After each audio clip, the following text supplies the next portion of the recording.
चलिए class start करते हैं। स्क्रीन शो हो रही है सभी को।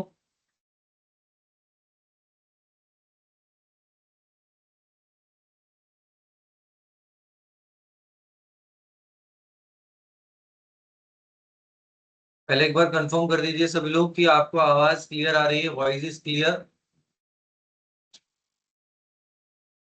चलिए यस सर। ठीक। तो थोड़ा सा पहले लास्ट क्लास का एक डिस्कशन कर लेते हैं कि लास्ट कुछ क्लासेस जो हुई हैं हमारी, लगभग 3 क्लास हुई हैं। हमने पिछले हफ्ते से पढ़ना शुरू किया है हिंदी को। तो हमने उसमें क्या पढ़ा है देखिए। सबसे पहले हमने वर्ण विचार पढ़े थे, जिसमें हमने वर्णों के स्वभाव, वर्ण के प्रकार के बारे में पढ़ा था। स्वर क्या होते हैं, व्यंजन क्या होते हैं, है ना, संयुक्त व्यंजन क्या होते हैं। स्पेशली संयुक्त व्यंजनों को जानना जरूरी था। क्यों जरूरी था? क्योंकि आज हम जो संधि पढ़ने वाले हैं आप देखेंगे उसमें संयुक्त व्यंजन अधिकांश आते हैं, या अधिकतर उसमें संयुक्त व्यंजनों का प्रयोग हो रहा है। साथ ही साथ पिछली जो संधि हमने पढ़ी, कौन सी संधि? वृद्धि संधि। तो उसमें हमने ए आई ओ औ से रिलेटेड जो आप सभी के डाउट थे उन सब के बारे में हमने बात करी। कई बच्चे थे जिनको ए आई ओ में डाउट था, है ना, कि हमें ए बनाने में शायद हमें पहले से मिसकॉन्सेप्ट था कि शायद ए ऐसा बनता है, आई ऐसा बनता है, जो लास्ट क्लास में सबने बताया। और फिर हमने उसमें पहचाना कि नहीं, ए और आई ऐसा नहीं बनता है। तो यहाँ तक सबको क्लियर है? जो भी हमने पिछली क्लासेस में पढ़ लिया है वहां तक सबको क्लियर है? और आपके टेस्ट जो मटेरियल है, और जो प्रैक्टिस मटेरियल, जो रीडिंग मटेरियल आप तक नहीं पहुंचा, उसकी बात आज ही हुई है। और आज तीनों एक साथ आपको पहुंच जाएगा, है ना। तो अब तीनों एक साथ होंगे तो थोड़ी तो मेहनत लगेगी, लेकिन कोशिश करिए तीनों को एक एक बार में तीनों को कर लें, है ना। आज आपके तीनों चीजें आपके साथ शेयर हो जाएंगी, तीनों क्लास के आपके रीडिंग मटेरियल भी आप तक पहुंच जाएंगे। साथ ही साथ जो प्रैक्टिस क्वेश्चन पेपर है वो भी आ जाएंगे। चलिए, तो अब शुरू करते हैं क्लास, है ना। यण संधि, दीर्घ संधि के बारे में हमने पढ़ा था कि सवर्ण आते हैं, एक जैसे वर्ण आते हैं तब दीर्घ संधि होती है ना। उसके बाद हमने पढ़ा गुण संधि के बारे में। तो गुण संधि का नियम ये था कि आ और ई को मिलाकर ए हो रहा था, आ और ऊ को मिलाकर ओ हो रहा था, आ और री को मिलाकर अर हो रहा था। ये थी गुण संधि। फिर इसके बाद हमने पढ़ी थी वृद्धि संधि। वृद्धि संधि क्या है? तो वृद्धि संधि के बारे में हमने पढ़ा था कि आ को ए से जोड़ेंगे तो आई हो जाएगा, आ को ऊ से जोड़ेंगे तो औ हो जाएगा। अंशुल जी, आपका माइक ऑन है?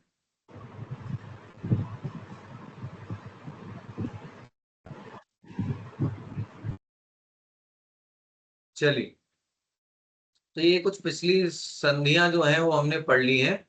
अब आज हम पढ़ना शुरू कर रहे हैं हमारी नेक्स्ट संधि जो है हमारे सिलेबस में, जिसका नाम है कौन सी संधि? यण संधि।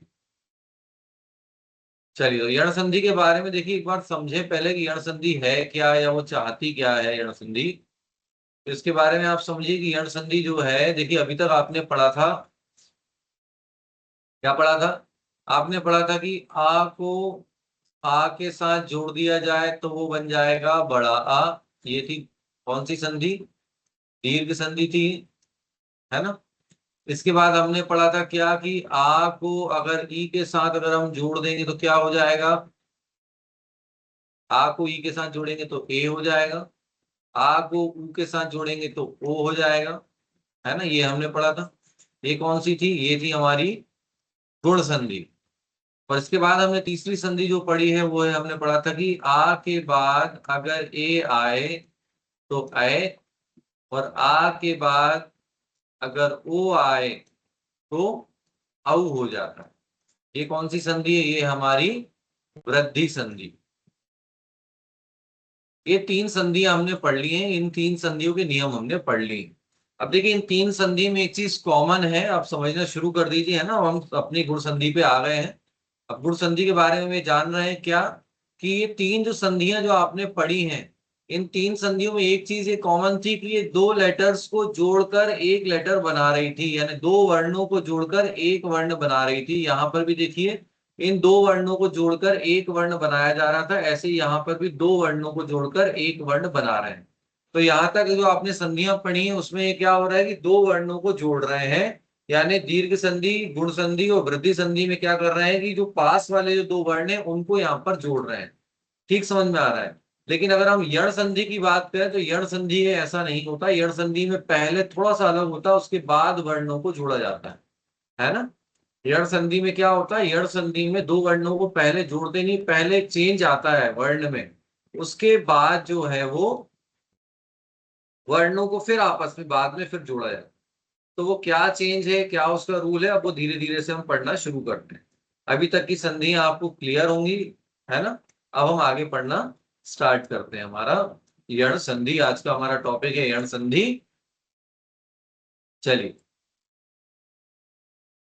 पहले देखिए यण संधि की परिभाषा क्या है, यही समझ लेते हैं ना इसको। इधर अच्छा पेज पे स्पेस है, यही समझ लेते हैं। तो देखिए यण संधि कह रही है कि फर्स्ट वर्ड का लास्ट लेटर, बार बार वही कह रहे हैं। देखिए कि संधियों में क्या हो रहा है, फर्स्ट वर्ड का लास्ट और सेकेंड वर्ड का फर्स्ट हो रहा है।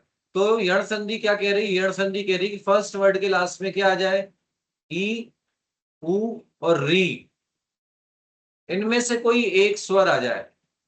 क्या आ जाए, ई, उ और री, इनमें से कोई क्या आ जाए, एक स्वर आ जाए। और दूसरी साइड क्या हो, दूसरी साइड कह रहे हैं वो यहां पर होना चाहिए भिन्न अक्षर। क्या होना चाहिए, भिन्न स्वर। कितने लोग भिन्न स्वर का मतलब जानते हैं क्या होता है, कितने लोग भिन्न स्वर का मतलब जानते हैं बताइए। यहां पर कह रहे हैं भिन्न स्वर आना चाहिए, तो कितने लोग भिन्न स्वर को जान रहे हैं कि भिन्न स्वर होता क्या है। किसी को पता है, हैंड रेज करिए। जिसको पता है वो हैंड रेज करिए, भिन्न स्वर मतलब क्या होता है।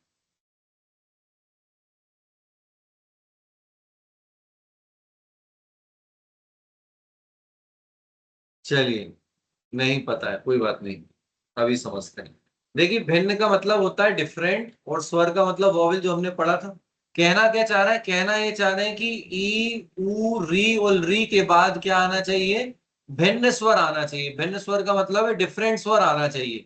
मतलब ई के बाद क्या आए, ई को छोड़ के कुछ भी आ जाए। ऊ के बाद क्या आए तो क्या है, ऊ को छोड़ के कुछ भी आ जाए।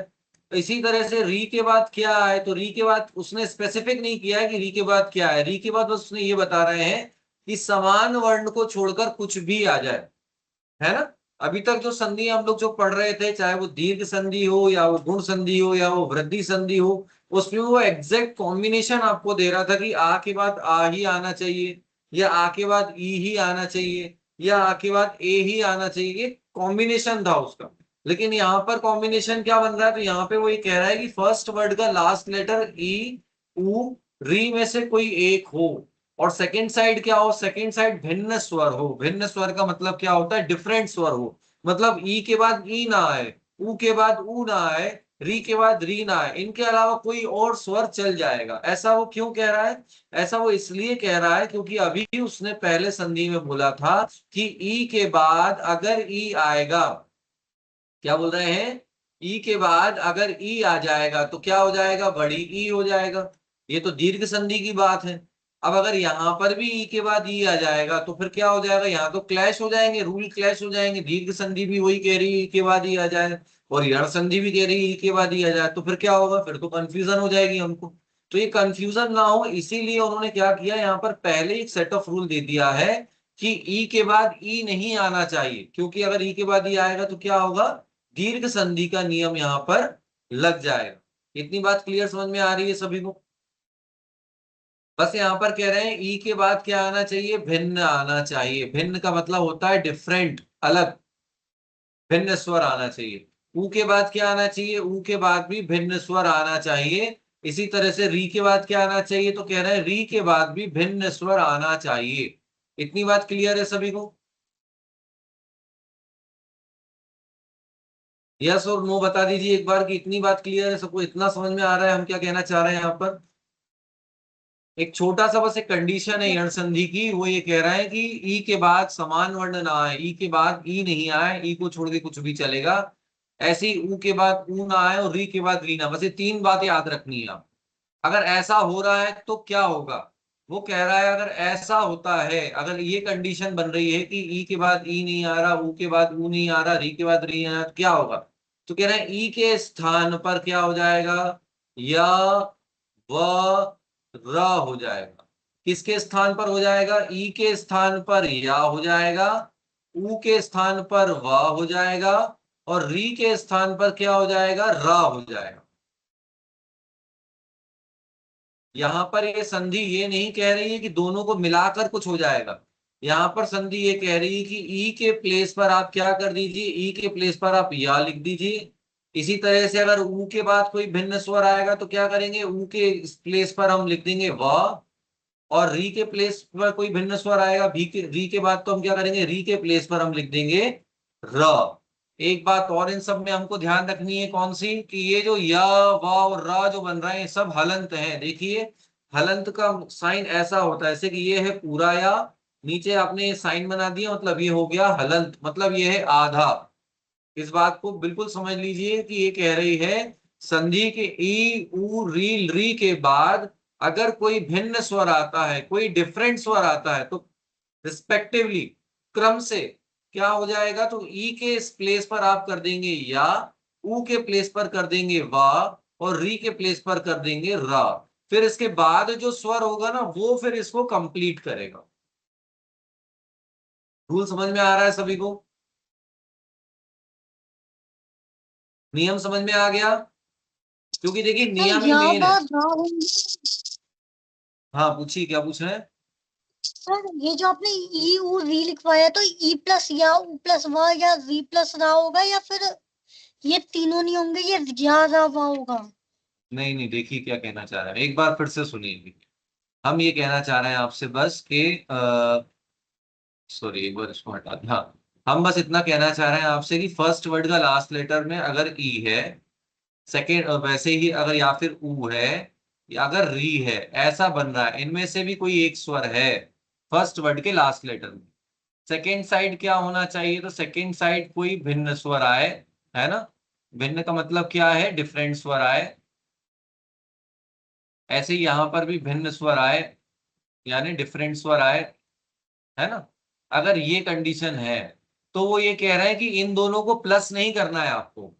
ई और ये भिन्न स्वर जो भी रहेगा इसको आपको क्या नहीं करना है? प्लस नहीं करना है। वो ये कह रहा है आपसे कि आपको ई के प्लेस पर, इस ई के प्लेस पर क्या लिख देना है? या लिख देना है आधा या। इस ऊ के प्लेस पर क्या लिख देना है? व लिख देना है आधा व। और इसी तरह से री के प्लेस पर क्या लिख देना है? र लिख देना है आधा र। बस इतना अभी याद करना है, फिर आगे क्या बनेगा वो हम बताएंगे। इस भिन्न स्वर का फिर बाद में क्या करना है वो भी हम आगे और समझेंगे, जब हम सॉल्व करेंगे ना तब समझेंगे। अभी तो बस हमें इतना याद रखना है कि ई उ री री फर्स्ट वर्ड का लास्ट लेटर है अगर, और उसके बाद अगर समान वर्ण नहीं है तो हम क्या करेंगे? ई के प्लेस पर हम लिखेंगे या, ऊ के प्लेस पर हम लिखेंगे व, और री के प्लेस पर हम लिखेंगे र। इतना क्लियर है आपको?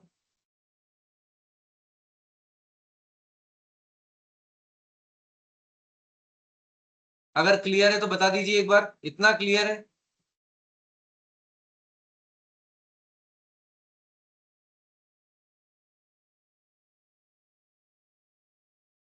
चलिए, तो ये देखिए हमारा कॉमन रूल हो गया अभी, बस हमको अभी ये रूल याद रखना है ना। इंप्लीमेंट कैसे करना है वो अभी हम बताएंगे आप, बस नियम को पकड़ के रखना है। संधियों को करने का यही एक बेसिक फॉर्मूला है, पता है? एक पेज पे पूरे संधियों के नियम आ सकते हैं, एक पेज पे पूरी संधियों का नोट्स बन जाएगा, बस आपको उसका फॉर्मूला याद रह जाए तो बस। तो देखिए क्या है, कह रहा है ई के बाद भिन्न स्वर आएगा तो या, ऊ के बाद भिन्न स्वर आएगा तो व, और री के बाद भिन्न स्वर आएगा तो व। ये नियम कहता है। अब इसको यूज कैसे करेंगे वो अभी हम आगे समझें। देखिए ये उसी नियम को यहाँ पर दोहराया गया है, जो अभी नियम हमने पढ़ा है ना उसी नियम को यहाँ पर बस रिपीट किया गया कि ई के बाद परिवर्तित हो जाता है या में, व में, है ना, या र में। इसमें ज्यादा नहीं जाते हैं, जो अभी हमने पढ़ा वही इस स्लाइड में यहाँ पर लिखा हुआ है। चलिए आगे देखिए। अब देखिए इसको करके देखते हैं। जैसे देखिए प्रश्न आया आपके पास, प्रश्न आ गया अति प्लस अंत। यहाँ पर लिखा है अति प्लस लिखा है यहाँ पर अंत है। अब आपको इसमें संधि करनी है।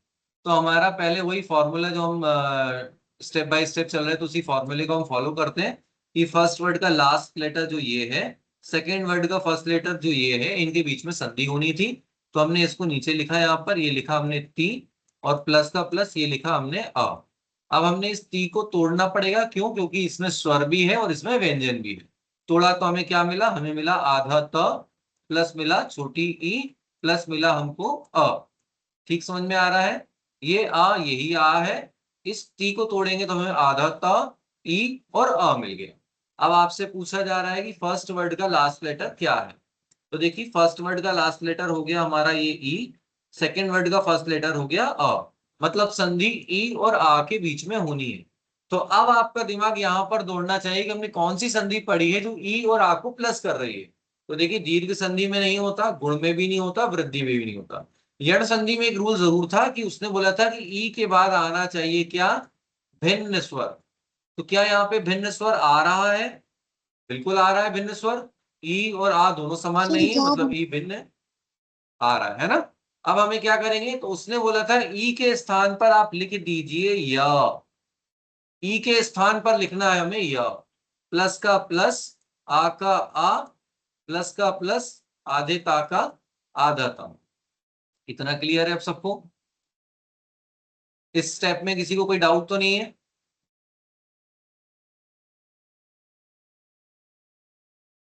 चलिए, तो अब देखिए क्या होगा। अब यहाँ पर या और आ जो है, ये या और जो सर ये आ आपने जो है, या क्यों लिखा है? क्या हुआ? ये सर जो आपने लास्ट वाली लाइन में लिखा है, तो आधा ता आधा या प्लस ये क्यों लिखा है? ये देखो, इसी स्टेप को फॉरवर्ड किया है आगे, इसी स्टेप को आगे फॉरवर्ड किया है। ता का ता, आ का आ, ई के स्थान पर या, क्योंकि यण संधि ने कहा था कि ई के स्थान पर या कर दीजिए। उसने कहा था ई के बाद अगर भिन्न स्वर आएगा तो ई के स्थान पर आप क्या कर दीजिए? अच्छा, तो या सर कर या दीजिए। में जो सर स्वर आ है, इसलिए आ लिखा है ये या के साथ? नहीं नहीं नहीं नहीं, या के तो हलंत लगा है बेटा, देखो या, ये हलंत लगा हुआ है, आधा है ये। आ तो ये वाला है, ये आ लिखा था ना, ये वाला आ है। अच्छा। क्लियर है?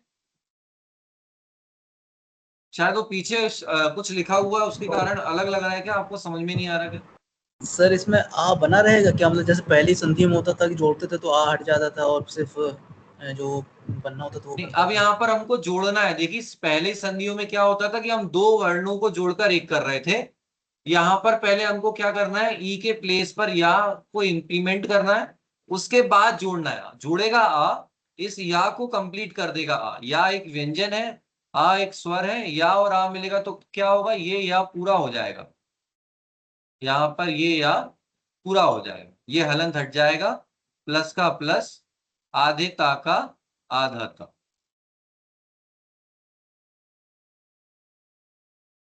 आ रहा है समझ में? जी सर। कहीं? यस। हाँ बोलिए। नहीं आ रहा है तो बिल्कुल बोल दीजिए कि नहीं आ रहा है।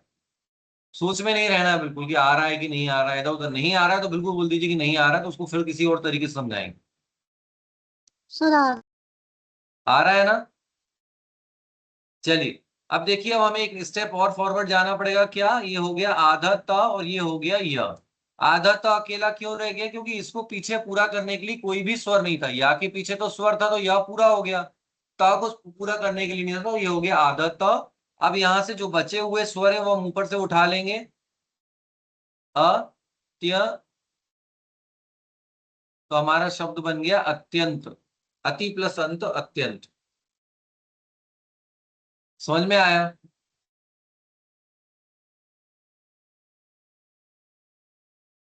नहीं आया समझ में?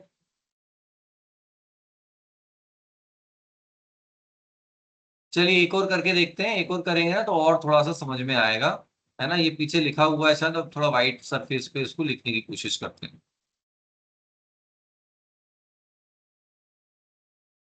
देखिए, फिर से एक बार देखिए। इसलिए इस बार दो चार और संधियों के उदाहरण है हमारे पास, कोई एक दो उदाहरण नहीं है, नहीं तो फिर दिक्कत आती थी। चलिए, देखिए अब देखिए यहाँ पर लिखा है क्या, यहाँ पर लिखा है इति प्लस आदि, है ना, पेपर में आपको दे दिया इति, इति प्लस आदि, ये हमारा वर्ड है। तो अब हमें इसमें संधि करनी है, तो कहाँ होगी संधि, इतना तो हम समझ रहे हैं कि फर्स्ट वर्ड का लास्ट लेटर जो ये है और सेकंड वर्ड का फर्स्ट लेटर ये है। तो हमने इसको तोड़ा तो क्या मिलेगा, हमें मिलेगा आधा त और प्लस मिलेगा क्या ई, प्लस मिलेगा आ, बड़ा आ। कोई डाउट है इस स्टेप में किसी को? चलिए ई के प्लेस पर क्या कर देंगे हम, ई के प्लेस पर कर देंगे या। कैसे या बना रहे हैं, क्योंकि देखिए यण संधि ने कहा है, यण संधि ने पहले ही हमको बताया कि ई के बाद आना चाहिए भिन्न स्वर, तो हो जाएगा क्या, तो हो जाएगा या। तो ई के स्थान पर हमने क्या कर दिया, हमने यहां पर कर दिया या, प्लस का प्लस, आ का आ, प्लस का प्लस, आधे ता का आधा ता। अब या और आ मिलकर क्या हो जाएगा, या में आ की मात्रा या, ता का आधा ता रह जाएगा। क्यों आधा ता रह गया, क्योंकि ता को पूरा करने के लिए कोई भी स्वर नहीं है। यहाँ पर संधि हो चुकी है। अब जो बचे हुए वर्ण हैं उन्हें नीचे बुलाएंगे, जैसे कि इत्या, और ऊपर से बुला देंगे दी, तो बन जाएगा इत्यादि वर्ड। कोई डाउट है इसमें, किसी को डाउट है इत्यादि कैसे बना, अब आ रहा है समझ में? यस। चलिए, है ना, थोड़ा सा ध्यान देने वाली बात है ये संधि में, इसलिए हम आज के दिन केवल एक ही संधि पढ़ रहे हैं, वरना अधिकांश हमने दो संधियां पढ़ी एक दिन में। यण संधि को इसलिए आज एक ही दिन दिया है क्योंकि आपके मन में कोई भी डाउट ना रहे यण संधि को लेके, क्योंकि इसमें ना व्यंजन बन रहा है, तो उसके लेके कई बार डाउट आ जाता है बच्चों के मन में कि कैसे होगा क्या होगा, तो इसको समझते चलना है। अब चलिए कुछ उदाहरणें आपके लिए एक बार करके देखिए। प्रति प्लस उत्तर, 2 मिनट का टाइम है आपके पास, जल्दी से बनाइए। प्रति प्लस उत्तर क्या बनेगा, प्रश्न है आपका, प्रति प्लस उत्तर, थर्ड वाला। एक बार करके देखिए आप अभी, एट अ टाइम की आपसे बन रहा है प्रति प्लस उत्तर बनाते हुए, है ना। जब भी हम पढ़ते हैं तो कॉपी पेन साथ में रखिए, थोड़ा सा हेल्पफुल रहता है, कुछ भी नोट्स लिख लो या कुछ एक बार कुछ एग्जांपल्स हैं तो तुरंत करके देख लो, है ना, कल के लिए डाउट क्यों छोड़ना। बहुत बढ़िया, प्रत्युत्तर, आकांक्षा जी सही है ना। किसी भी तरीके की नेट से सहायता ना लें, डायरेक्ट ही आंसर सॉल्व करें तो अच्छा है। चलिए सखी प्लस आगमन क्या होगा बताओ, सखी प्लस आगमन। सर ये प्रकार वाले एक बार मुझे फिर से समझा देंगे थोड़ा। प्रति वाला, हाँ जी, ये वाला सर। जो अभी होमवर्क दिया थर्ड वाला। जी जी जी। चलिए देखिए देखिए यहाँ पर लिखा है क्या, ये लिखा है प्रति, प्लस लिखा है क्या, प्लस लिखा है उत्तर, है ना। प्रति के ती और ऊ के बीच में संधि होनी है तो क्या होगा, आधा ता प्लस छोटी ई प्लस ऊ, ई के बाद ऊ आ रहा है तो कौन सी संधि है, कंफर्म हो गया हमारा, यण संधि है ना। यण संधि क्या कह रही है, ई के बाद क्या करिए, या लिख दीजिए, हमने लिख दिया या, ऊ का ऊ हो गया प्लस आधे ता का आधा ता, या और ऊ मिलेगा तो क्या होगा, या में छोटे ऊ की मात्रा यू,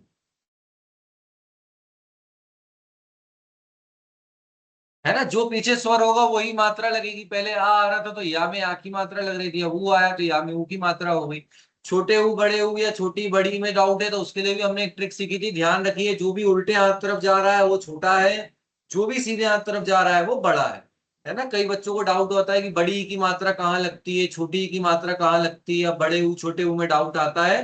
तो एक शॉर्टकट है, सबसे अच्छा तरीका कि राइट हैंड साइड जो मात्राएं आपकी जा रही है वो बड़ी की जा रही है, लेफ्ट हैंड साइड जो जा रही है वो काय की जा रही है, वो छोटे ई और छोटे ऊ की जा रही है। तो यहाँ पर या में छोटे ऊ की मात्रा यू हो गया, प्लस का प्लस हो गया, आधा ता का आधा ता हो गया, दोनों को जोड़ेंगे क्या होगा, आधा ता प्लस या में छोटे ऊ की मात्रा यू, ऊपर से उतर जाएगा जो शब्द रह गए थे वो प्रत्युत्तरम या प्रत्युत्तर। क्लियर है, क्लियर हो गया आपको? जी सर, जी सर, जी सर, हो गया सर। चलिए तो देखिए थैंक्स और सर। भी एग्जांपल्स हैं इसके, एक बार आप लोग खुद करके देखिए, इसके भी प्रैक्टिस पेपर आएंगे आपके पास आज, अगर आपके पास आ जाते हैं प्रैक्टिस पेपर जो पिछले अपने क्लासेस थी, तो कोशिश करिए आज ही उसको कर लें, क्योंकि कल आपके पास इसका भी आ जाएगा तो फिर लोड बढ़ता चला जाएगा, है ना। चलिए तो ऐसे ही और भी उदाहरण है, सखी प्लस आगमन लिखा है हमारा, तो क्या बनेगा यहाँ पर देखिए, तो सखी में अभेदता तो हम समझ रहे हैं, सखी में बड़ी ई की मात्रा है, ई हो गया यहाँ पर, ई के बाद आ रहा है क्या, आ रहा है, बड़ी ई के बाद आ रहा है, ई के स्थान पर हो जाएगा या, प्लस हो जाएगा आ, तो ये आ में आ की मात्रा है या। ठीक है, लेकिन इसके लिए देखो एक चीज है कि संयुक्त व्यंजन भी आने चाहिए, संयुक्त व्यंजन नहीं आएंगे ना तो दिक्कत हो जाएगी आप लोग, आगे वाले उसमें आपको संयुक्त व्यंजन पढ़ने ही पड़ेंगे। चलिए नेक्स्ट वाला, एक ये हुआ पहला नियम इसका, अभी इसके दो नियम और बाकी, दूसरे नियम पर चले हम। सर प्लीज एक बार इन सबके आंसर्स भी ओके। जी ये सबके आंसर देखिए यहाँ नीचे लिखे हुए हैं, ये अत्यंत, इत्यादि, प्रत्युत्तर, सख्यागमन और नद्यर्पण। सर ये नद्यर्पण वाला कैसे बनेगा? ये वाला हमने देखा नहीं था, तो ये वाला आपसे पूछते हैं हम। संयुक्त व्यंजन चिल्ला रहे हैं और ध्यान ही नहीं दिया कि सामने संयुक्त व्यंजन है और पूछे आप प्रश्न। देखिए इसके पहले आप ही लोगों ने पूछ लिया ना। देखिए लिखा है नदी, प्लस लिखा है क्या, अर्पण, है ना, तो नदी का क्या होगा, आधा द प्लस बड़ी प्लस अ, ई के बाद क्या आ जाएगा, ई के स्थान पर आ जाएगा य प्लस अ प्लस आधा द। अब यहाँ पर आती है संयुक्त व्यंजन की बारी। कैसे, क्योंकि देखिए वो कह रहा है कि आधा द, आधा य और अ मिलकर बनता है क्या, मिलकर बनता है द्या।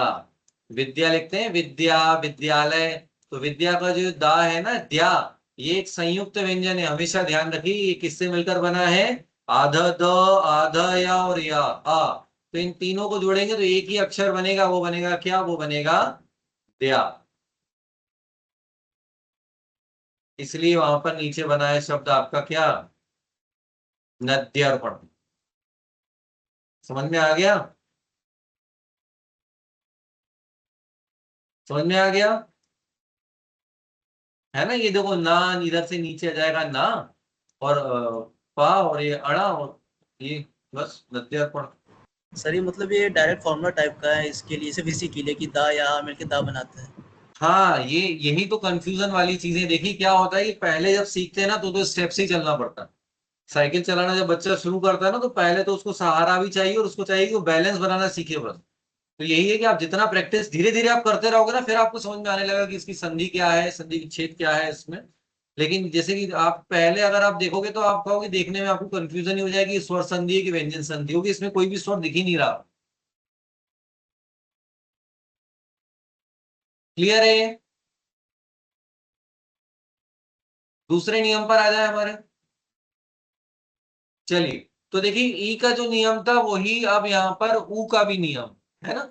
एक नियम समझ लेते हैं तो बाकी नियम समझना आसान है, बस प्लेस चेंज करना है कि अब वहां पर पहले ई था तो अब यहाँ पर ऊ है, और वहां पर या हो रहा था तो यहाँ पर वाह है। एक बात सब लोग ध्यान रखिए, ये जो वाह है ये कौन सा है, ये हलंत है, ये पूरा वाह नहीं है। क्यों नहीं है, क्योंकि अगर पूरा वाह होगा तो पीछे वाला स्वर इसमें मिल नहीं पाएगा और आगे संधि बन नहीं पाएगी। तो ये वाह आधा है, ध्यान रखेंगे सब लोग। क्लियर है सबको ये?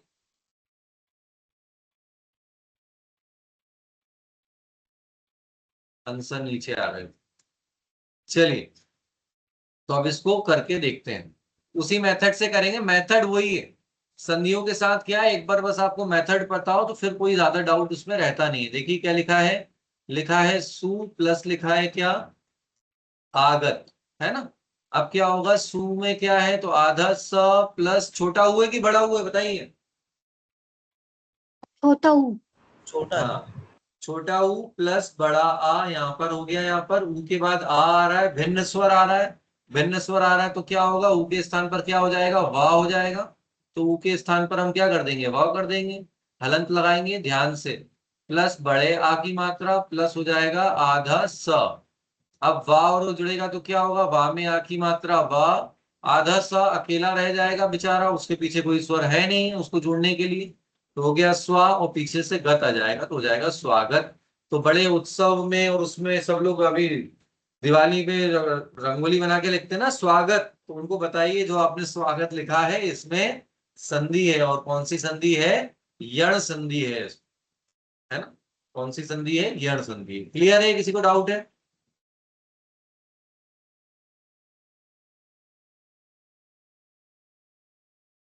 सबको क्लियर है ये? जी सर। चलिए देखो, संधि के साथ यही एक अच्छी बात है, एक बार उसका रूल पता हो जाए ना, आपको नियम आ जाए, कर मेथड आ जाए, फिर कोई भी संधि दो कोई फर्क नहीं पड़ता है, बस आपको मेथड से चलना है। संधि को देखना ही नहीं कि क्या लिखा है क्या नहीं लिखा, हमें तो बस हमारे नियम को याद रखना है और नियम के हिसाब से चलते रहना। चलिए देखिए, सेकंड लिखा है अनु प्लस एषणम, बताइए क्या बनेगा, करके देखिए अनु प्लस एषण।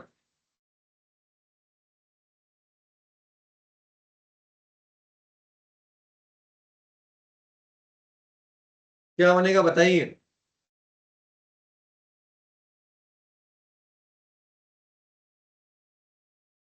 बहुत बढ़िया, बहुत तेजी से जो रिप्लाई आ रहा है बेटा, ये आप लोग कर रहे हो ना खुद से कॉपी में।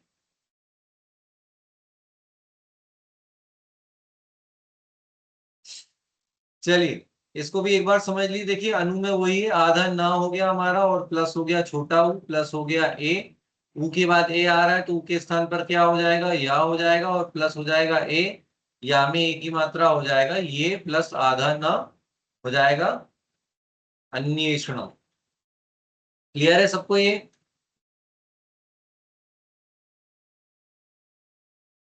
सर इसमें एक डाउट है सर। हाँ बताइए। सर इसमें वाह क्यों नहीं आया, ए वो यह क्यों आया सर, ये नहीं आया थोड़ा समझ। वह आएगा ना, अन्वेषण हो जाएगा ना, वाह में ए की मात्रा वे हो जाएगा ना, यहाँ पे नू के स्थान पर वाह होगा और वाह के ए मिलेगा तो वे बनेगा अन्वेषण। ये देखिए ना आधा हो जाएगा, ये जो ना था ना ये ना आधा हो जाएगा, देखिए अच्छा अच्छा सर, एक बार बना फिर के, से बना देंगे थोड़ा, एक बार इसको बिल्कुल बिल्कुल एक बार फिर अन्वेषण से थोड़ा बना जी। लेंगे। जी क्या जी जी। जाता है बनाने में, देखिए लिखा है, क्या लिखा है, अनु प्लस एषण, जी है ना। अनु का जी क्या होगा, आधा ना प्लस उ प्लस ए, ठीक है।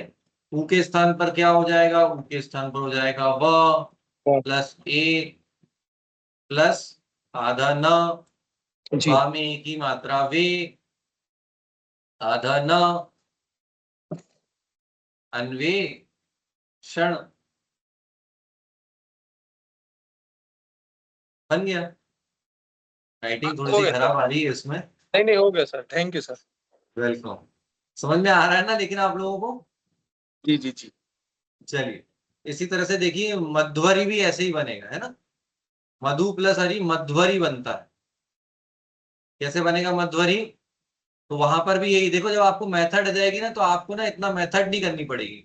फिर आपको क्या है, देखो आप खुद समझ रहे हो कि यहाँ पर ऊ है, ऊ के बाद आ आया है, भिन्न स्वर है यानी यड़ संधि है, ऊ के स्थान पर वाह करना है हमको, हमने वाह करा तो हो जाएगा म, आधा ध और व पूरा क्यों हुआ, क्योंकि वाह के बाद आ था तो वाह पूरा हो गया, मध्वरी वर्ड बन गया, है ना।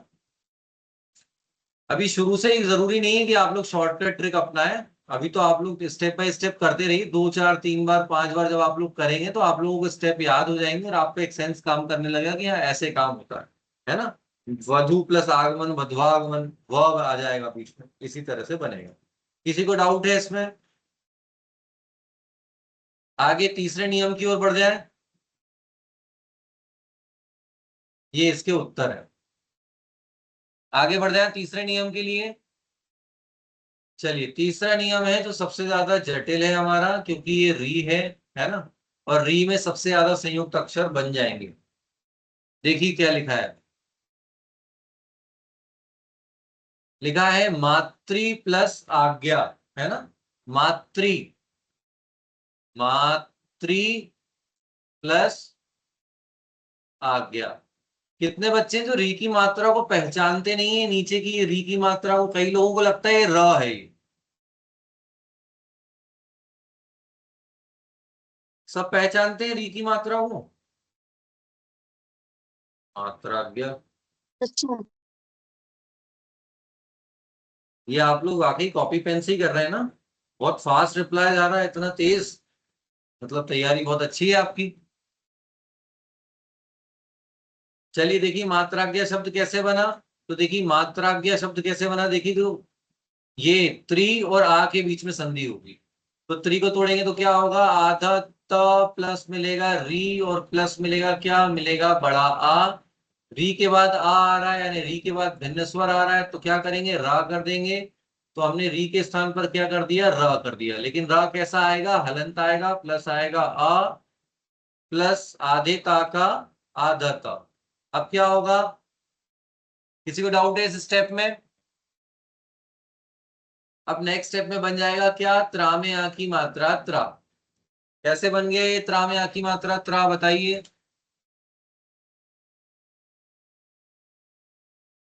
आधा तो आधा रा और आ की जगह हमने लिख दिया त्रा में आ की मात्रा त्रा। ये सही है कि गलत है?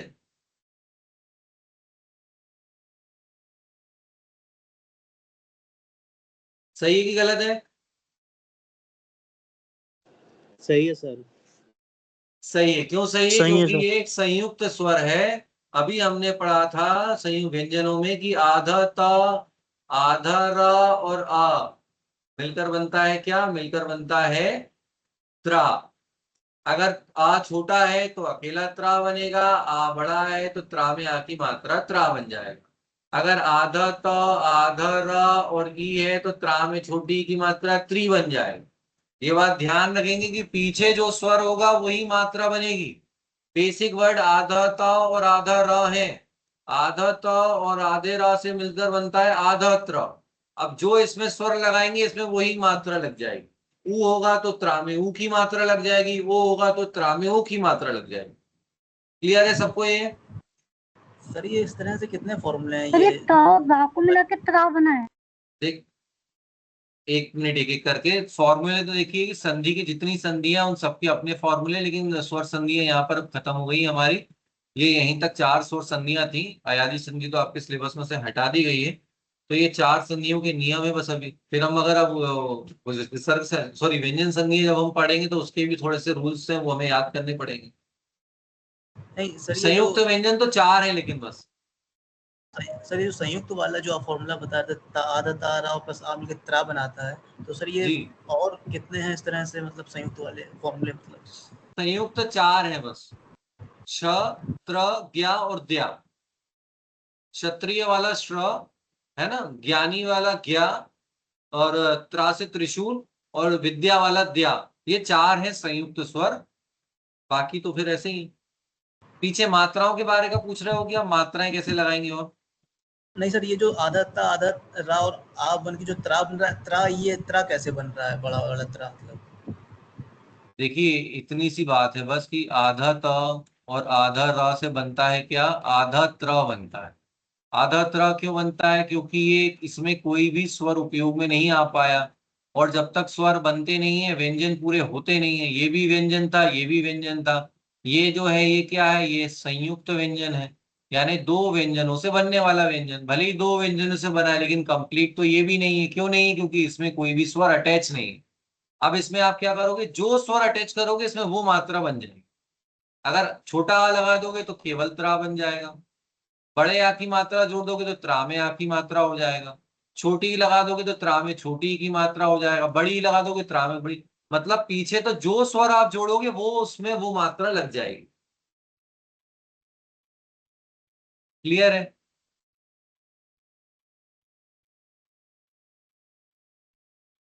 समझ में आ गया? नहीं आया क्या? सर जैसे ये वाले एग्जांपल में तो ये समझ में आ गया कि ता और रा बन के त्रा बनता है, आ लगेगा तो हाँ, बड़ा आ की मात्रा लगा दें। और सर जैसे और इसके एग्जांपल जैसे और क्या हो सकते हैं इस तरह से? जितने स्वर हैं देखिए मात्रा तो उतनी ही लगा सकते हैं बस, है ना। 11 स्वर हैं। छोटा आ लगाएंगे तो कोई मात्रा नहीं लगेगी, बड़ा आ लगाएंगे तो त्रा में बड़े आ की मात्रा आ जाएगी। छोटी लगाएंगे तो त्रा में छोटी की मात्रा आ जाएगी। बड़ी की मात्रा लगाएंगे तो त्रा में बड़ी की मात्रा आ जाएगी। री लगाएंगे तो त्रा में री की मात्रा जुड़ जाएगी। ओ की मात्रा लगाएंगे तो त्रा में ओ की मात्रा हो जाएगी। औ की मात्रा लगाओगे तो त्रा में औ की मात्रा लग जाएगी। वो तो एक कॉमन है, जो स्वर जुड़ेगा वो मात्रा वो लगा देगा। बेसिक आपको 2 व्यंजन याद रखने हैं बस कि आधा त और आधा र मिलकर बन रहा है त्र, और अब उसके साथ जो स्वर लगा है वो उसमें मात्रा आ जाएगी। ठीक है सर। क्लियर तो है ना? लेकिन ऐसा नहीं कि चलो ठीक है। नहीं नहीं सर, क्लियर। चलिए, तो सर देखिए एक बार यहाँ पर हो पितृ गया जी। पितृक्षा बता दीजिए सर, आधा था आधार और ई क्या बनेगा? हाँ हाँ, बताते बताते, बस इसको कंप्लीट कर लें। तो देखिए ये हो गया हमारा क्या, मात्रा क्या, तो त्रा आ गया यहाँ पर। एक क्यों आ गया? क्योंकि तीन जो है ये सब संयुक्त व्यंजन है, आधा त आधा रा और बड़ा आ मिलकर बन गया त्रा में आ की मात्रा त्रा। ऊपर से हमने माँ को नीचे उतारा, माँ में आ की मात्रा मात्रा और ज्ञा में आ की मात्रा ज्ञा, मात्रा ज्ञा, ये हमारा शब्द बन गया। अब आप कह रहे हैं कि हमको पितृ वाला समझा दीजिए। चलिए, तो पितृ वाला समझ लेते हैं, क्या समस्या है।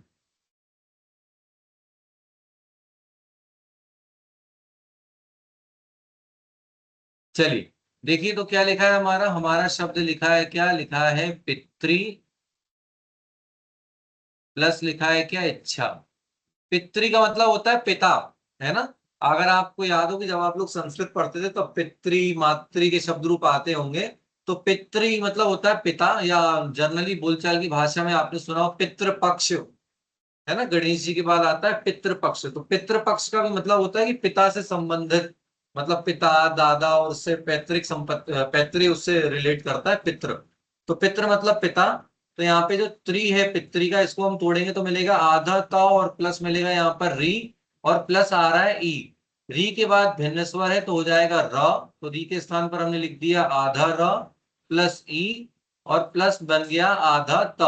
अब आधा तो आधा रा और ई मिलकर क्या बनेगा, त्रा में छोटी ई की मात्रा त्रि। कैसे बनेगा त्रा में छोटी ई की मात्रा? क्योंकि देखिए आधा तो और आधा रा और रा मिलकर क्या बनता है, त्रा बनता है। यहाँ पर मात्रा का एक की ई की है तो ई की मात्रा बन जाएगी, तो हो जाएगा क्या, त्रा में छोटी ई की मात्रा त्रि। अब ऊपर से क्या, पी को नीचे उतार लेंगे, इधर से इच्छा, पितृच्छा शब्द बन जाएगा हमारा।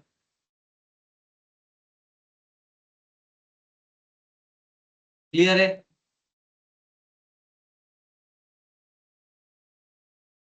सबको क्लियर है ये?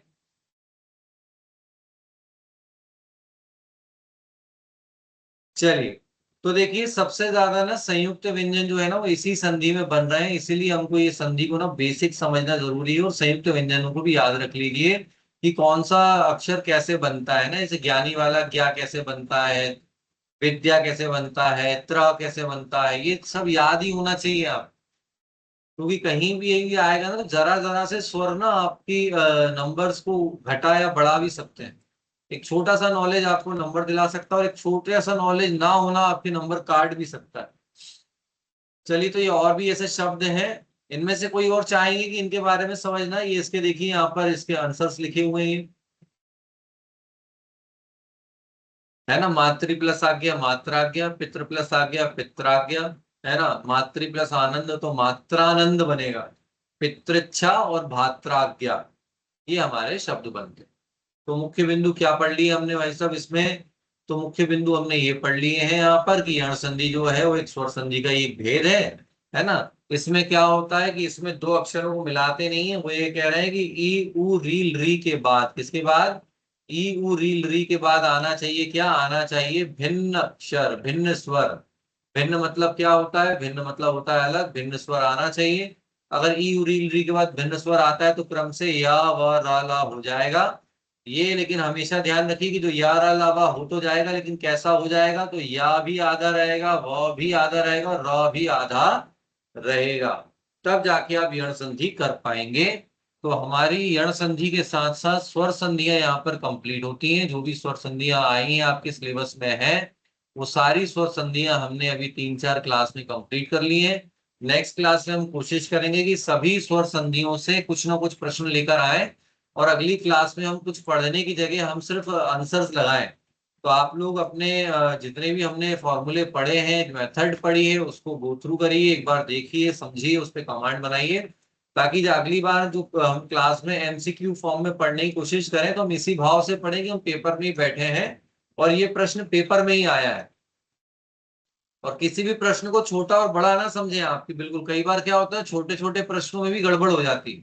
तो बहुत आराम से प्रैक्टिस से हम करेंगे प्रिपरेशन तो बहुत बढ़िया हो जाएगा।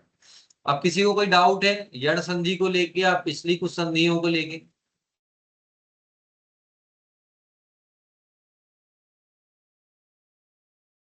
चलिए, तो यण संधि हमारी आज समाप्त होती है, फिर क्लास एंड कर दें, मतलब किसी को कोई डाउट नहीं है?